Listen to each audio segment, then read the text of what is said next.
नमस्कार दोस्तों, आप सभी का हार्दिक स्वागत है। ऋषि पंचमी व्रत कथा। विदर्भ देश में उत्तक नाम के एक सदाचारी ब्राह्मण निवास किया करते थे।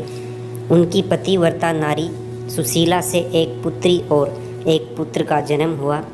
पुत्र सुविभूषण ने वेदों का सांगोपांग अध्ययन किया।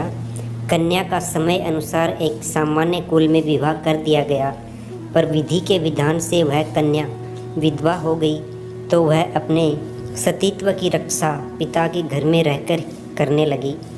एक दिन कन्या माता पिता की सेवा करके एक शिलाखंड पर सो रही थी। तभी रात भर में उसके सारे शरीर में कीड़े पड़ गए। सुबह जब कुछ शिष्यों ने उस कन्या को अचानक इस हालत में देखा और उसकी माता सुशीला को निवेदन किया कि माता, गुरु पुत्री के दुख को देखिए। गुरु पत्नी ने जाकर पुत्री को देखा और अपनी पुत्री की अचानक यह दशा देखकर विलाप करने लगी और पुत्री को उठाकर ब्राह्मण के पास लाई। ब्राह्मण भी पुत्री की दशा देखकर अति विस्मय को प्राप्त हुए। तब ब्राह्मणी ने हाथ जोड़कर कहा, महाराज, यह क्या कारण है कि इस पुत्री के सारे शरीर में कीड़े पड़ गए। तब ब्राह्मण ने ध्यान करने देखा तो पता चला कि पुत्री जो 7 जन्म पहले ब्राह्मणी थी, एक दिन अजस्वला होते हुए भी घर के तमाम बर्तन, भोजन सामग्री छूली और ऋषि पंचमी व्रत को भी अनादर से देखा। उसी दोष के कारण इस पुत्री के शरीर में कीड़े पड़ गए हैं। तुम्हारी कन्या ने ऋषि पंचमी व्रत के दर्शन अपमान के साथ किए। इससे ब्राह्मण कुल में जन्म तो हुआ, पर शरीर में कीड़े पड़ गए हैं। तब सुशीला ने कहा, महाराज, ऐसे उत्तम व्रत को आप विधि के साथ वर्णन कीजिए, जिससे संसार के प्राणी मात्र इस व्रत से लाभ उठा सकें। ब्राह्मण बोले, हे सहधर्मिणी, यह व्रत भाद मास की शुक्ल पक्ष की पंचमी को धारण किया जाता है।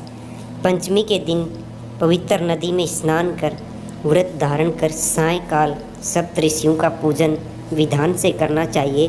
भूमि को शुद्ध गौ के गोबर से लीप के उसके पर अष्टकमल दल बनाकर नीचे लिखे सप्तऋषियों की स्थापना कर प्रार्थना करनी चाहिए। महर्षि कश्यप, अग्नि भारद्वाज, विश्वामित्र, गौमद, जमदग्नि, वशिष्ठ महर्षियों की स्थापना कर आचमन, स्नान, चंदन, फूल, धूप, दीप, नैवेद्य आदि पूजन कर व्रत की सफलता की कामना करनी चाहिए। इस व्रत को करके उद्यापन की विधि भी करनी चाहिए।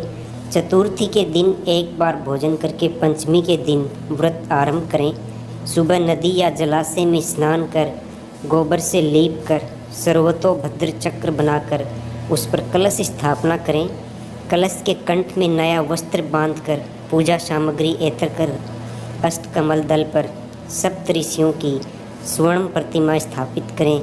फिर पूजन कर रात्रि को पुराण का स्मरण करें और सुबह ब्राह्मण को भोजन दक्षिणा देकर संतुष्ट करें। इस प्रकार इस व्रत का उद्यापन करने से नारी सुंदर रूप लावण्य को प्राप्त होकर सौभाग्यवती होकर धन व पुत्र से संतुष्ट हो उत्तम गति को प्राप्त होती है।